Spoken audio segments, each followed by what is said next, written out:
Hello friends, स्वागत है आप सभी का यूट्यूब चैनल ज्ञानपुर अड्डा 24 पे। तो कैसे हैं आप सभी लोग? उम्मीद करते हैं कि बहुत अच्छे होंगे।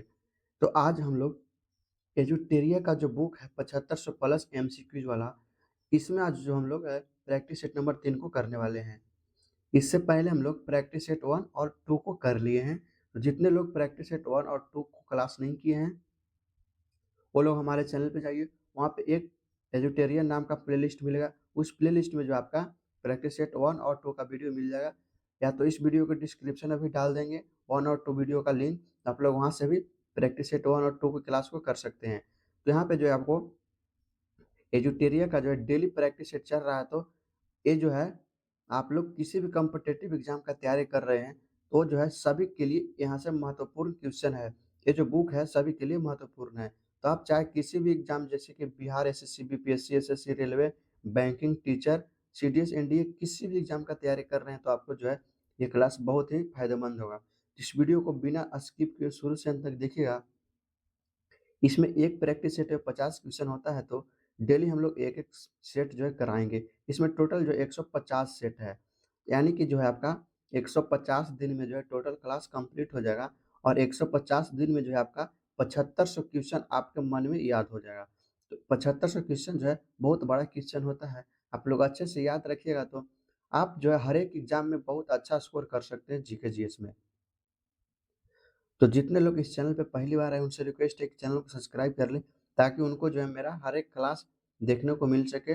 जैसे ही क्लास अपलोड हो उसका नोटिफिकेशन आप तक पहुंचे और वो क्लास को आप देख सकें। और इस क्लास के खत्म होने के बाद आप पीडीएफ लेना चाहते हो तो पीडीएफ के लिए आप लोग टेलीग्राम चैनल को ज्वाइन कर लें।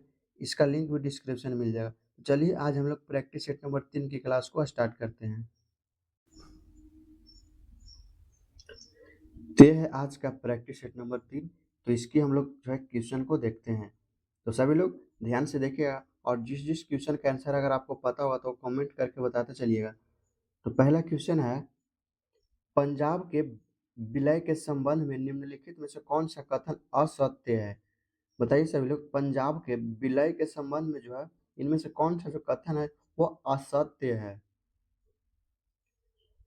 तो 29 मार्च 1849 को गवर्नर जनरल की ओर से घोषणा हुई कि पंजाब राज्य समाप्त हो गया। तो ये जो है ऐसी घोषणा हुई थी, ये जो कथन है बिल्कुल सही है। बी जो है, महाराजा दलित दिलीप सिंह ने सभी प्रदेश भारतीय ब्रिटिश साम्राज्य का हिस्सा बना। ये भी कथन सही है। दिलीप सिंह को 2.5 लाख वार्षिक पेंशन दे दी गई। ये भी कथन जो है बिल्कुल गलत है। उपयुक्त में से कोई नहीं, उपयुक्त में से कोई नहीं जो है, यहाँ से जो है उपयुक्त में से कोई नहीं एक ही होगा। इसका जो करेक्ट आंसर हो जाएगा ऑप्शन नंबर सी, क्योंकि असत्य पूछा इसमें से जो कौन सा असत्य है, तो करेक्ट हो जाएगा option number C. Dilip Singh को 2.5 लाख वार्षिक वेतन पेंशन जो है दे दी गई, ये जो कथन है बिल्कुल गलत है। 2.5 लाख जो वार्षिक पेंशन है वो नहीं दी गई है।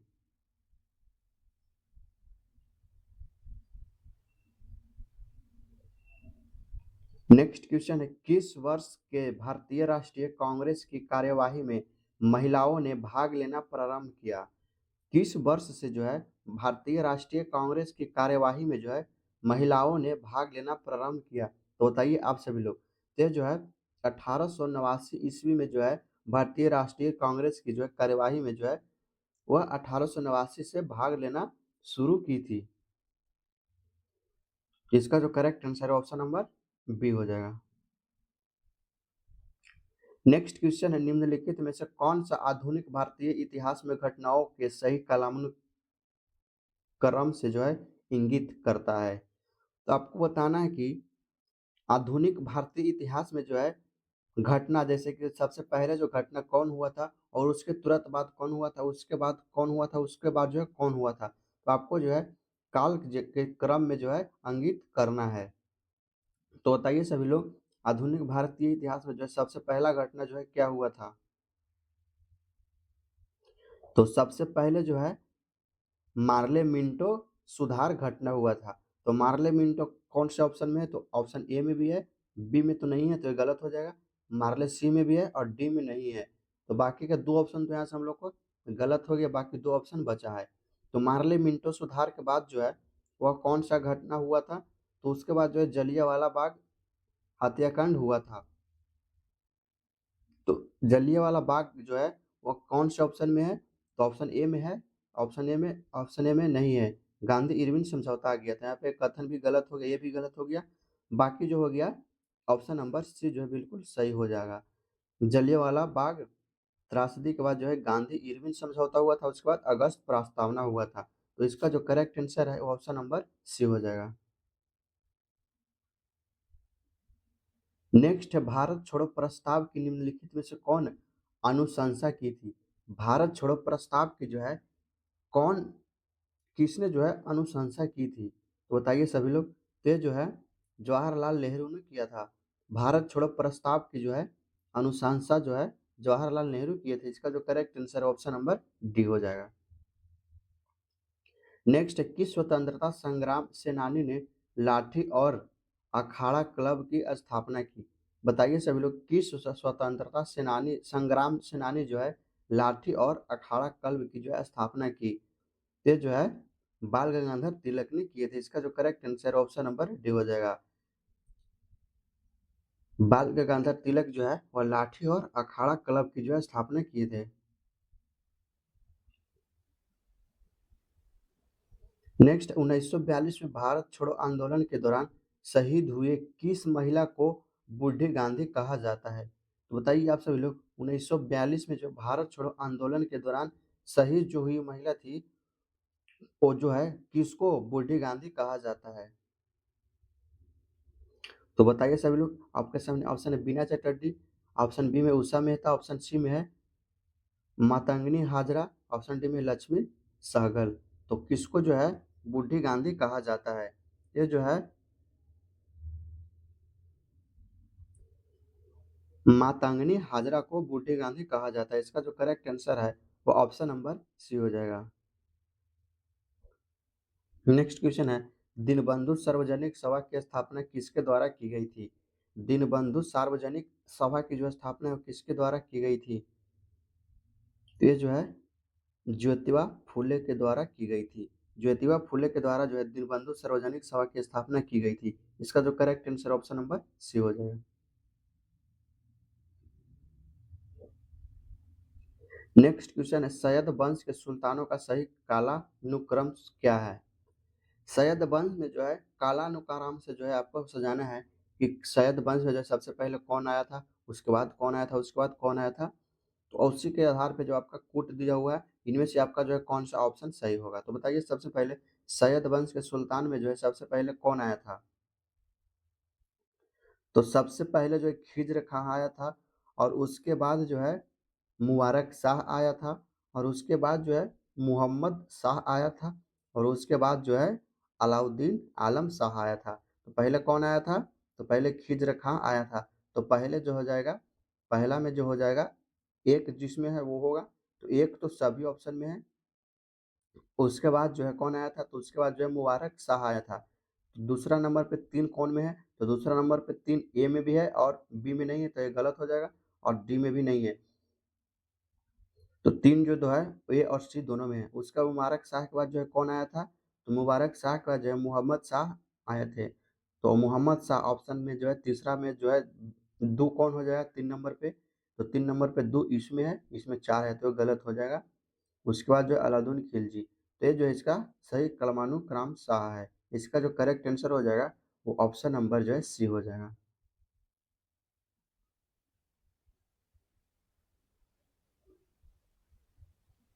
नेक्स्ट क्वेश्चन है रुद्रमा के संदर्भ में निम्नलिखित कथनों पर विचार कीजिए एवं उसके बारे में सही कथन चुनिए।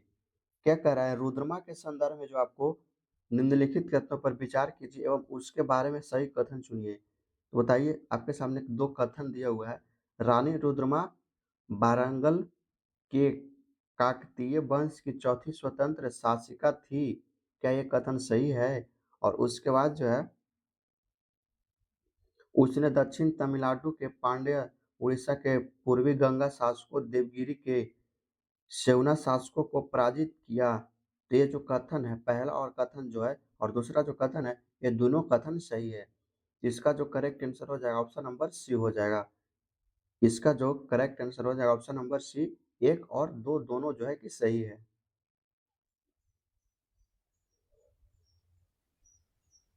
नेक्स्ट क्वेश्चन है, मध्ययुगीन भारत के संदर्भ में सारा इस शब्द का जो है अर्थ क्या है? बताइए सभी लोग, मध्ययुगीन भारत के संदर्भ में सारा इस शब्द का जो अर्थ है वह क्या है? तो इसका जो अर्थ है वह है एक स्थान जिसका उद्देश्य भारतीय और विदेशी यात्रियों, तीर्थ यात्रियों, व्यापारियों आदि को अस्थायी आवास प्रदान करना है। इसका जो करेक्ट आंसर हो जाएगा ऑप्शन नंबर सी हो जाएगा।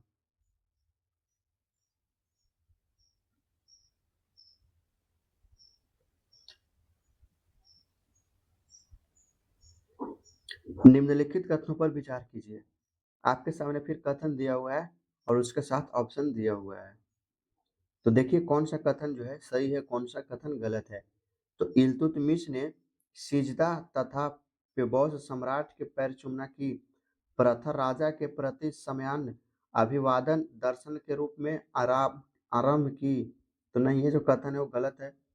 दूसरा है, बलबन ने चांदी का टंका तथा तांबे का जितल मुद्रा के रूप में प्रचलित किया। तो ये भी कथन गलत है। तो इसका जो सही उत्तर हो जाएगा वो हो जाएगा ऑप्शन नंबर डी, न तो एक और नहीं दो, दोनों का दोनों गलत है।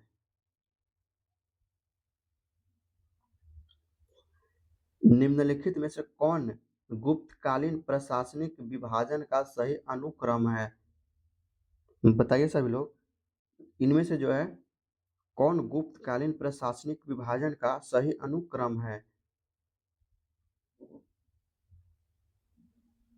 सबसे पहले जो कॉलम वो हो जाएगा भुक्ति विषय विधि ग्राम, पहला ही इसका जो करेक्ट आंसर हो जाएगा। इसका जो करेक्ट आंसर है ऑप्शन नंबर ए है जाएगा।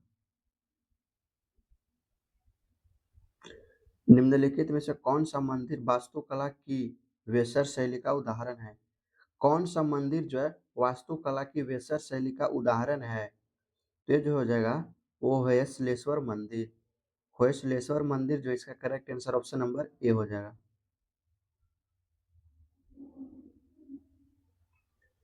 नेक्स्ट है, प्राचीन भारतीय इतिहास के संदर्भ में भवभूति हस्तिमल तथा क्षेमेश्वर क्यों प्रसिद्ध थे? बताइए, प्राचीन भारतीय इतिहास के संदर्भ में भवभूति हस्तमिल तथा क्षेमेश्वर क्यों प्रसिद्ध थे? ये जो थे नाटककार के कारण जो है प्रसिद्ध थे। इसका जो करेक्ट आंसर हो जाएगा ऑप्शन नंबर ए हो जाएगा। नेक्स्ट है, भारतीय संविधान की प्रस्तावना में उल्लिखित सही क्रम कौन सा है? भारतीय संविधान की जो प्रस्तावना में है उसमें जो है सबसे सही क्रम में कौन सा है? इसका जो करेक्ट आंसर होगा बताइए सभी लोग। तो सबसे पहले जो है उसमें जो है प्रस्तावना में जो सबसे पहले वह संपूर्ण प्रभुता संपन्न, उसके बाद जो है समाजवादी है, उसके बाद पंथ निरपेक्ष है, उसके बाद लोकतंत्रात्मक है। इसका जो सही उत्तर हो जाएगा ऑप्शन नंबर बी हो जाएगा। प्रस्तावना में जो उल्लेख किया गया है सबसे पहले संपूर्ण प्रभुत्व संपन्न है, उसके बाद समाजवादी, उसके बाद पंथ निरपेक्ष, उसके बाद लोकतंत्रात्मक है। इसलिए इसका जो correct answer option number B है।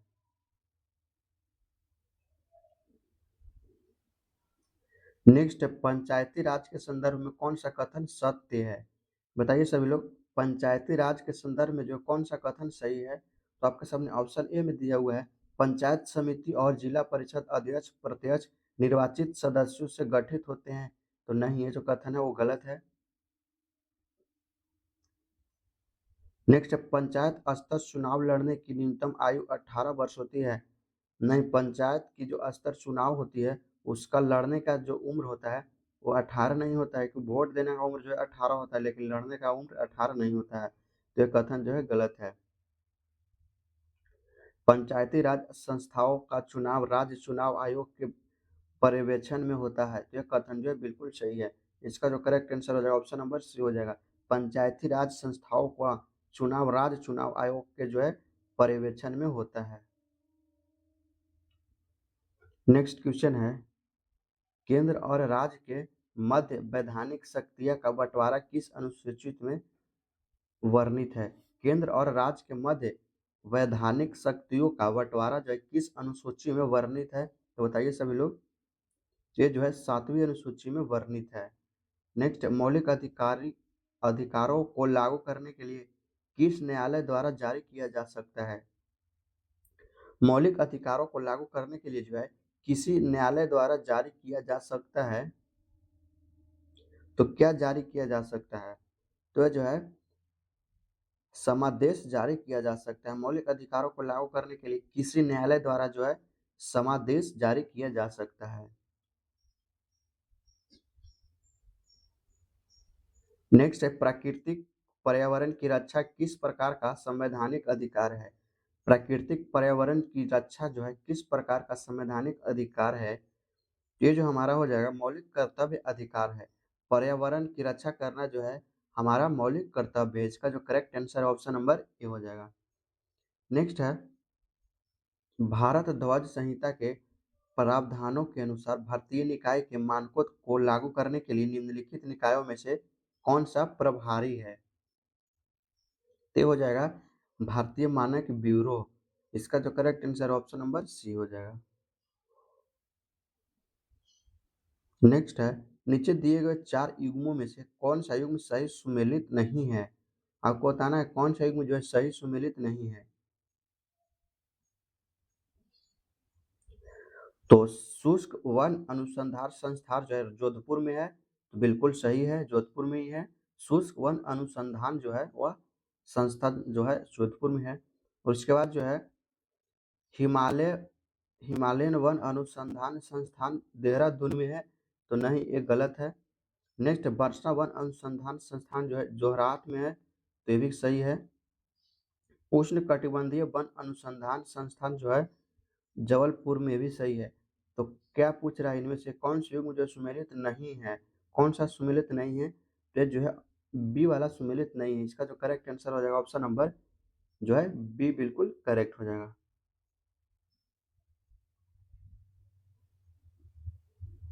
नेक्स्ट, भारत में कोयला खनन की महत्वपूर्ण घटनाओं पर विचार कीजिए तथा इन्हें सही कालानुक्रम में व्यवस्थित कीजिए। इनमें से जो है कोयला खनन की महत्वपूर्ण घटना पर जो विचार कीजिए, तो बताइए सभी लोग। तो सबसे पहले जो है रानीगंज में कोयले का प्रथम उत्पादन हुआ था, तो पहले में ये हो जाएगा। और उसके बाद जो है रानीगंज में कोयले का प्रथम उत्पादन के बाद जो है राष्ट्रीय कोयला विकास निगम की जो है स्थापना हुआ था, तो पहले 1 और उसके बाद 4। तो पहले 1 और 4 किस ऑप्शन में है? तो इसमें नहीं है, न इसमें है, न इसमें है, तो ये हो जाएगा डी में 1 और 4। और यहीं से आपको देख लेगा, उसके बाद 3 हो जाएगा और उसके बाद 2 हो जाएगा। तो इस तरह से आपको क्वेश्चन एलिमेंट की विधि से आप भी बना सकते हैं। तो इसका जो करेक्ट आंसर हो जाएगा वो ऑप्शन नंबर जो है डी हो जाएगा। नेक्स्ट, भारत का कौन सा राज्य चूना पत्थर जिप्सम नमक और जस्ता के भंडारण के लिए प्रसिद्ध है? तो भारत का वैसा कौन सा जो राज्य है वह चूना पत्थर, जिप्सम, नमक और जस्ता के भंडारण के लिए जो प्रसिद्ध है? तो ये जो है राजस्थान है। इसका जो करेक्ट आंसर है ऑप्शन नंबर बी हो जाएगा।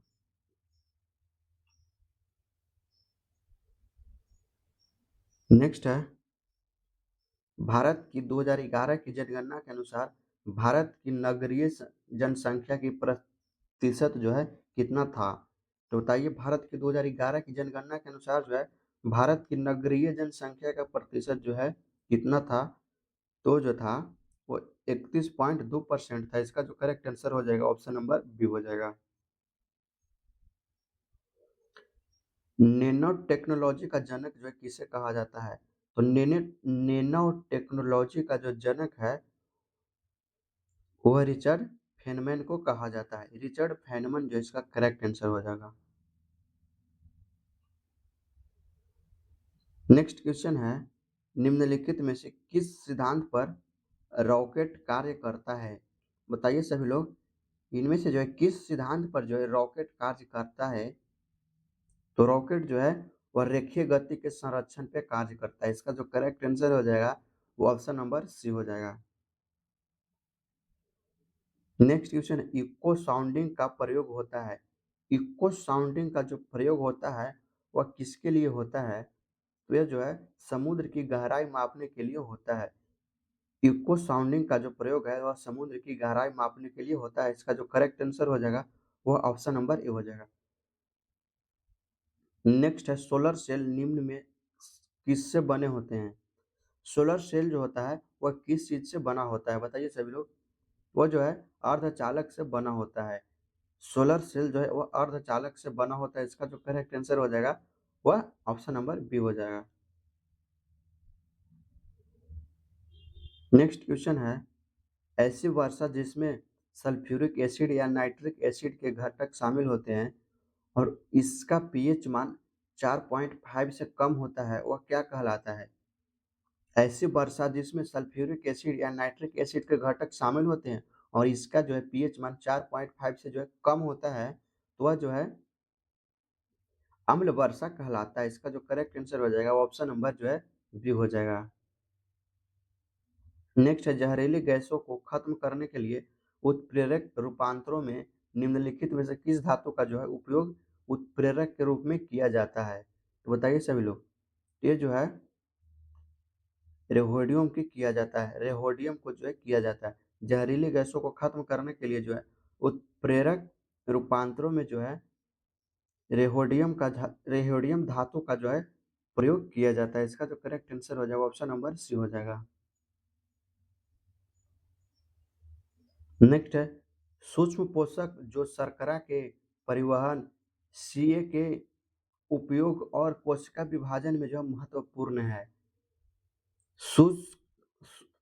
सूक्ष्म पोषक वो कौन सा सूक्ष्म पोषक है जो शर्करा के परिवहन सीए के उपयोग और कोशिका विभाजन में महत्वपूर्ण होता है? वे जो है बोरॉन है। इसका जो करेक्ट आंसर हो जाएगा ऑप्शन नंबर जो है बी हो जाएगा। किस खाद्य पदार्थ में सभी आवश्यक एमिनो अम्ल पाए जाते हैं? किस खाद्य पदार्थ में जो है सभी आवश्यक एमिनो अम्ल पाए जाते हैं? बताइए सभी लोग। ये जो हो जाएगा अंडा में। अंडा में जो है सभी जो है एमिनो अम्ल पाए जाते हैं। इसका जो करेक्ट आंसर हो जाएगा ऑप्शन नंबर बी हो जाएगा। निम्नलिखित युग्मों में से कौन सा एक सुमेलित नहीं है? आपको पूछ रहा है कौन सा सुमेलित नहीं है, तो बताइए सभी लोग। तो देखिए पेडोलॉजी जो है वो पौधों को जीवाश्मों का अध्ययन है। पौधे के जीवाश्मों का अध्ययन क्या पेडोलॉजी कहलाता है? तो नहीं, ये जो कथन है वो बिल्कुल गलत हो जाएगा। यही सुमेलित नहीं है। बाकी ये जो तीनों है वो सही सही है। फूलों का अध्ययन जो है एथोलॉजी कहलाता है। जंतु विज्ञान की शाखा एंटोमोलॉजी कहलाता है। पोषण की अध्ययन ट्रोफोलॉजी कहलाता है। तो ये तीनों जो कथन सुमेलित है। बाकी जब पहला जो कथन है सुमेलित नहीं है तो इसलिए इसका करेक्ट हो जाएगा ऑप्शन नंबर ए। नेक्स्ट किस शैवाल के आयोडीन की प्राप्ति होती है? किस शैवाल से जो है आयोडीन की प्राप्ति होती है? ये जो है लेमिनेरिया से होती है। लेमिनेरिया से जो है शैवाल लेमिनेरिया शैवाल से जो है आयोडीन का प्राप्ति होती है। नेक्स्ट क्वेश्चन है निम्नलिखित में से कौन सा धातु अम्ल के अभिक्रिया करके आसानी से हाइड्रोजन गैस यानी H2O विस्थापित करती है? बताइए सभी लोग। तेज हो जाएगा Mg हो जाएगा मैग्नीशियम। नेक्स्ट क्वेश्चन है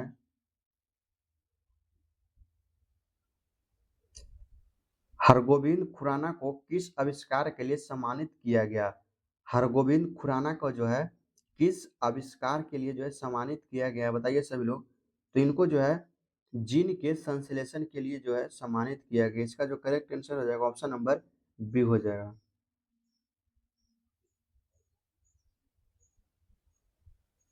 नेक्स्ट क्वेश्चन है निम्नलिखित में से कौन सा पौधा कीट पकड़ता है? कौन सा पौधा जो है वह कीट पकड़ता है? तो बताइए सभी लोग। नेपेंथेंस का एक पौधा जो है नेपेंथेंस जो है वह कीट पकड़ता है। इसका जो करेक्ट आंसर हो जाएगा वो ऑप्शन नंबर जो है सी हो जाएगा। नेक्स्ट क्वेश्चन है निम्नलिखित में से किस विटामिन की कमी से सीलियक रोग हो जाता है? किस विटामिन की कमी से जो है सीलियक रोग होता है? बताइए आप सभी लोग। सीलियक रोग जो है किस विटामिन की कमी से होता है? तो विटामिन B12 के कमी से होता है। इसका जो करेक्ट आंसर हो जाएगा ऑप्शन नंबर बी हो जाएगा।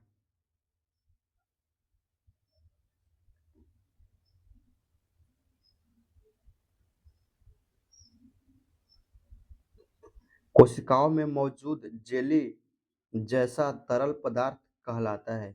कोशिकाओं में मौजूद जेली जैसा जो तरल पदार्थ होता है वह क्या कहलाता है? तो वह जो है कोशिका द्रव्य कहलाता है। जो कोशिकाओं में जेली की तरह जो है तरल पदार्थ होता है वो कोशिका द्रव्य कहलाता है। इसका जो करेक्ट आंसर हो जाएगा ऑप्शन नंबर डी हो जाएगा। नेक्स्ट क्वेश्चन है, पादपों की विभिन्न प्रजातियों के दीर्घकालीन संरक्षण की तकनीक कौन सी है? बताइए सभी लोग, पादपों की विभिन्न प्रजातियों के दीर्घकालीन संरक्षण की तकनीक जो है वह कौन सी है? तो ये जो है क्रायो बैंक है। इसका जो करेक्ट आंसर हो जाएगा ऑप्शन नंबर डी हो जाएगा। पादपों के विभिन्न प्रजातियों के दीर्घकालीन संरक्षण की तकनीक जो है वह क्रायो बैंक है। नेक्स्ट, पर्यावरण निष्पादन सूचकांक सर्वप्रथम कब जारी किया गया था? तो पर्यावरण निष्पादन सूचकांक जो है सर्वप्रथम 2002 ईस्वी में जारी किया गया था। इसका जो करेक्ट आंसर हो जाएगा ऑप्शन नंबर ए हो जाएगा। बढ़ती शहरी रोजगार के परिप्रेक्ष्य में ग्रामीण शहरी पलायन से संबंधित विरोधाभास की निम्नलिखित में से कौन सा मॉडल व्याख्या करता है? तो बताइए सभी लोग, तो ये जो है हैरिस डोट्रो मॉडल जो है व्याख्या करता है। इसका जो करेक्ट आंसर हो जाएगा ऑप्शन नंबर डी हो जाएगा।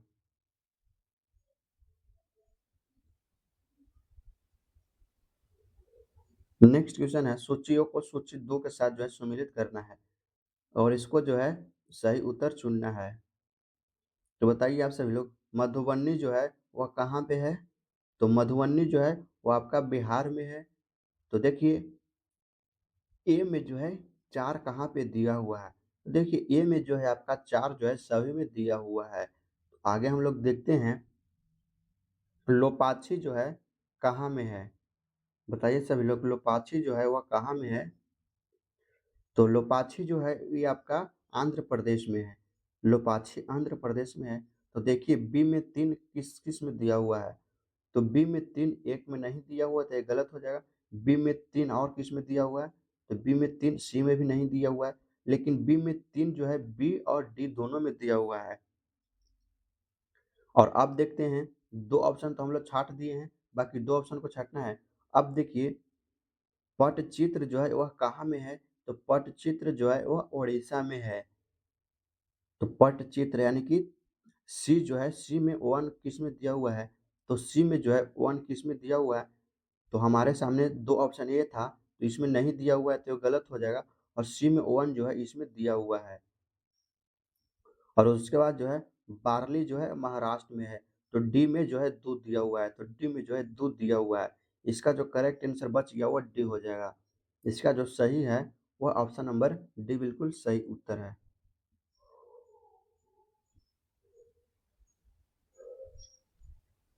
नेक्स्ट क्वेश्चन है, फिलिप्स वक्र निम्नांकित में से किसके मध्य संबंध स्थापित करता है? फिलिप्स वक्र जो है निम्नलिखित में से किसके मध्य संबंध स्थापित करता है? बताइए सभी लोग, यह जो है मुद्रास्फीति और बेरोजगारी के मध्य संबंध स्थापित करता है। इसका जो करेक्ट आंसर हो जाएगा ऑप्शन नंबर बी हो जाएगा।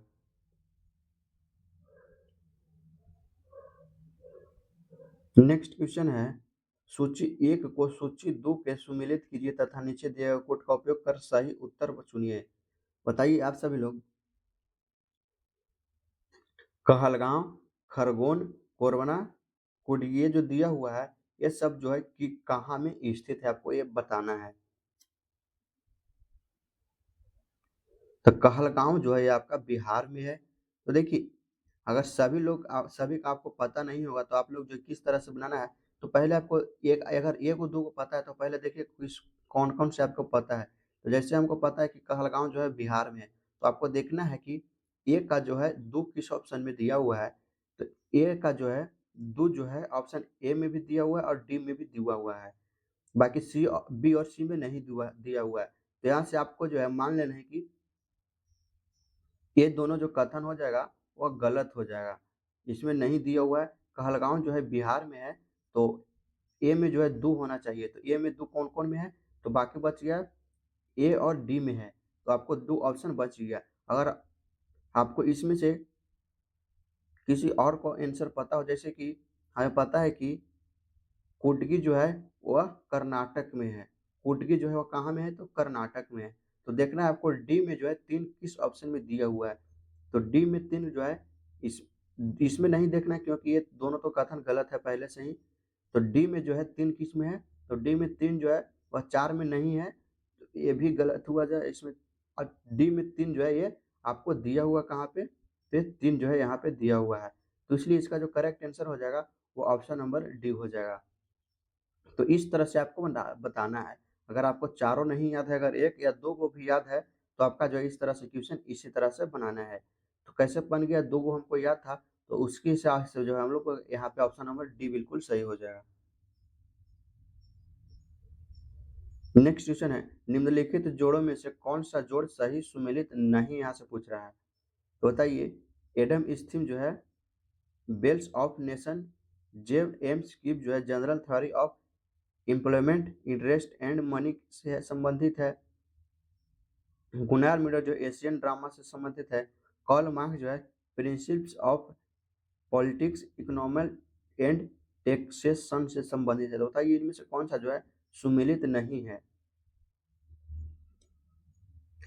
तो ये जो है सुमेलित है सब, बाकी ऑप्शन नंबर जो है डी इसका करेक्ट आंसर हो जाएगा।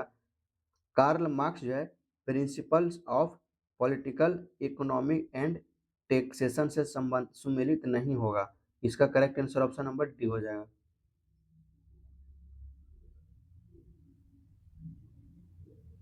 नेक्स्ट क्वेश्चन है, AFSPA पहली बार कहाँ लगाया गया। AFSPA जो है पहली बार कहाँ लगाया गया, तो जो है 7 पूर्वोत्तर राज्यों में लगाया गया। नेक्स्ट, मोर भारत का राष्ट्रीय पक्षी कब घोषित किया गया था। बताइए सभी लोग, भारत का जो राष्ट्रीय पक्षी मोर है, वह जो है मोर जो है भारत के राष्ट्रीय पक्षी में जो है कब घोषित हुई। तो बताइए सभी लोग, तो यह जो है 1963 में घोषित हुआ। मोर जो है भारत का राष्ट्रीय पक्षी कब बना, यानी कि कब घोषित हुआ, तो वह 1963 में घोषित हुआ। नेक्स्ट, भारतीय मुद्रा बाजार में अंतर्गत निम्नलिखित में से कौन शामिल नहीं है। भारतीय मुद्रा बाजार के अंतर्गत जो है इनमें से कौन सा शामिल नहीं है, तो हो जाएगा भारतीय औद्योगिक विकास बैंक। भारतीय औद्योगिक विकास बैंक जो है और भारतीय मुद्रा बाजार के अंतर्गत शामिल नहीं है। नेक्स्ट है, पोचमपल्ली किसके लिए सब प्रसिद्ध है। पोचमपल्ली जो है वह किसके लिए प्रसिद्ध है, सभी लोग बताइए। तो ये जो है बुनाई के लिए प्रसिद्ध है। पोचमपल्ली जो है बुनाई के लिए सबसे ज्यादा प्रसिद्ध है।